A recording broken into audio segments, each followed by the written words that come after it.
Wrestling federation of India के पूर्व अध्यक्ष ब्रजभूषण शरण सिंह के मामले में दिल्ली पुलिस ने पहलवानों से सबूत मांगे हैं। दरअसल पुलिस ने सीआरपीसी 91 के नोटिस के तहत पहलवानों से पूछा है कि अगर उनके पास ब्रजभूषण के खिलाफ किसी भी तरह का कोई डिजिटल या कोई अन्य सबूत है, कोई एविडेंस है, तो उसे जांच अधिकारी के सामने पेश करें। हालांकि जांच के दौरान ये एक सबूत जुटाने के लिए सामान्य प्रक्रिया होती है और पुलिस इस मामले में अगले कुछ दिनों में कोर्ट में अपनी अगली स्टेटस रिपोर्ट दाखिल करेगी।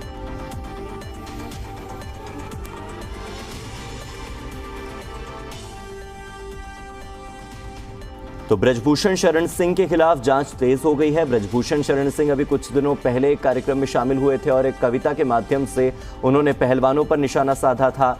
दूसरी तरफ हमने देखा कि जो पहलवान है वो केंद्रीय मंत्री अनुराग ठाकुर से मिलने के लिए गए थे और मेरे सहयोगी प्रमोद मेरे साथ जुड़ गए हैं ज्यादा जानकारी के साथ। हम उनसे समझते हैं कि इस मामले में अब तक क्या क्या हुआ है और आगे क्या क्या और संभावनाएं हैं। प्रमोद, ब्रजभूषण शरण सिंह पर शिकंजा कसता जा रहा है, क्या अभी जो कुछ चल रहा है सीआरपीसी 91 के नोटिस के तहत, क्या ये एक बहुत ही सामान्य प्रक्रिया है या ये कहा जाए कि जांच तेज हो गई है और ब्रजभूषण शरण सिंह पर जो आरोप हैं वो तकरीबन तय होने वाले हैं? क्या लग रहा है आपको, ये बहुत सामान्य प्रोसीजर है?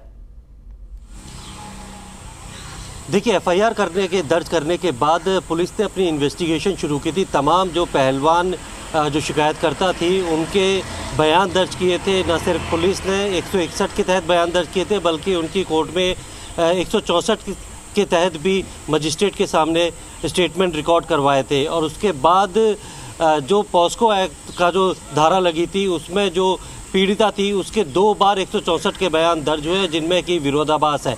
और अब पुलिस ने साफ कर दिया था कि वो 15 जून तक चार्जशीट जो है वो फाइल कर देगी। तो अब सीआरपीसी 91 का नोटिस देने का मतलब यह है कि पुलिस की जांच लगभग पूरी हो चुकी है। ये आखिरी मौका होता है जब जांच अधिकारी शिकायतकर्ता को या फिर आरोपी को नोटिस देकर और सबूत मांगते हैं।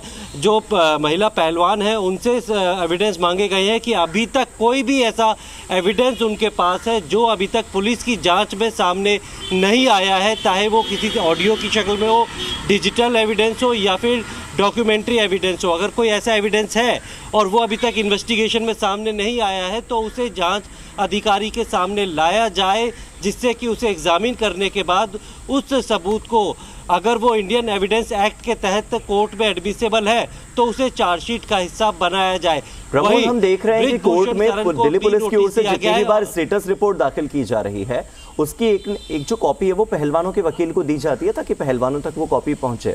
अभी तक के जितनी स्टेटस रिपोर्ट आई है पहलवान उससे संतुष्ट हैं या नहीं? ऐसा ना हो ना कि अचानक एक दिन पहलवान आकर के कहें कि पुलिस की पूरी कार्रवाई गलत है, या अचानक से ब्रजभूषण शरण सिंह आकर के कहें कि पुलिस की पूरी जो जांच है वो फर्जी है। ऐसा नहीं होना चाहिए ना। स्टेटस रिपोर्ट को लेकर अब तक क्या अपडेट्स हैं दोनों साइड से? देखिए, किसी भी केस की जब इन्वेस्टिगेशन होती है एफआईआर करने के बाद तो एक चार्जशीट जो है वो फाइल की जाती है या फिर जो फाइनल रिपोर्ट या क्लोजर रिपोर्ट। लेकिन चूंकि ये मामला पॉस्को का है और इसमें जो यौन शोषण के जो धाराएं हैं उसके तहत पुलिस क्लोजर रिपोर्ट तो दाखिल नहीं कर सकती। हाँ, लेकिन चार्जशीट जो है विदाउट अरेस्ट अपनी दाखिल करेगी, क्योंकि स्टेटस रिपोर्ट कोर्ट में जमा करने के दौरान पुलिस ये बताती है कि उसने जांच में अभी तक क्या क्या किया है। लेकिन जब चार्जशीट फाइल होगी तो उसमें तमाम जो स्टेटमेंट हैं, जो एविडेंस हैं, वो सारी चीज़ें होती है और उसके बाद उस चार्जशीट पे कोर्ट कॉग्निजेंस लेती है। फिर उसकी कॉपी जो है और जितनी भी विक्टिम होती है उनके वकीलों को दी जाती है ताकि वो उसे पढ़ सके। अब पुलिस के पास जो है वो स्टेटस रिपोर्ट दाखिल करने का वक्त निकल चुका है। अब पुलिस को चार्जशीट जो है इस मामले में दाखिल करी होगी, विदाउट अरेस्ट वो चार्जशीट दाखिल करेगी। और अभी तक कितने बयान लिए हैं, किसके बयान क्या थे, क्या सबूत मिले हैं, जितना भी एविडेंस पुलिस ने अभी तक अपनी जांच में कलेक्ट किया है वो सारा एविडेंस इस चार्जशीट के ज़रिए जो है वो कोर्ट को बता देगी और कोर्ट के पाले में एक तरह से गेंद फेंक देगी कि हमने अरेस्ट अगर नहीं किया है क्योंकि किसी भी मामले में जो है सज़ा 7 साल से ऊपर नहीं और सुप्रीम कोर्ट की गाइडलाइन या फिर अनियेश गाइडलाइन के हिसाब से जो है उन्होंने पूरी जाँच की है और इसमें गिरफ्तारी क्यों नहीं बनती है ये भी कोर्ट में बताया जाएगा। और उसके बाद कोर्ट ये फैसला करेगी कि इस मामले में आगे किस तरीके की कार्रवाई होनी चाहिए। यानी कोर्ट इसमें अपना ऑर्डर देगी कि इस मामले में पुलिस को आगे ये करना चाहिए, क्योंकि पुलिस अभी तक अपनी जांच के दौरान जितने भी सबूत आए हैं वो अपनी चार्जशीट का में हिस्सा बनाकर उसे कोर्ट में दाखिल कर देगी।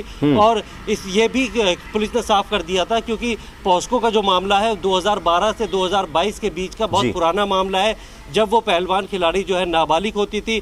उसके बाद उसके 2 बार जो है 164 के बयान कोर्ट में दर्ज कराए हैं और दोनों बयानों में काफ़ी विरोधाभास है।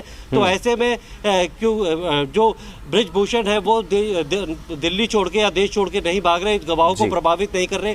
सुरक्षा जो है सारे तमाम जो महिला पहलवान है उन्हें पुलिस की तरफ से दे दी गई है। रीजन से किसी को गिरफ्तार करने के लिए रीजन देने हैं, किसी को गिरफ्तारी रोकने के लिए रीजन देने हैं। ठीक है, देखते हैं पुलिस की जांच किस दिशा में जाती है। बहुत बहुत शुक्रिया प्रमोद इस जानकारी के लिए।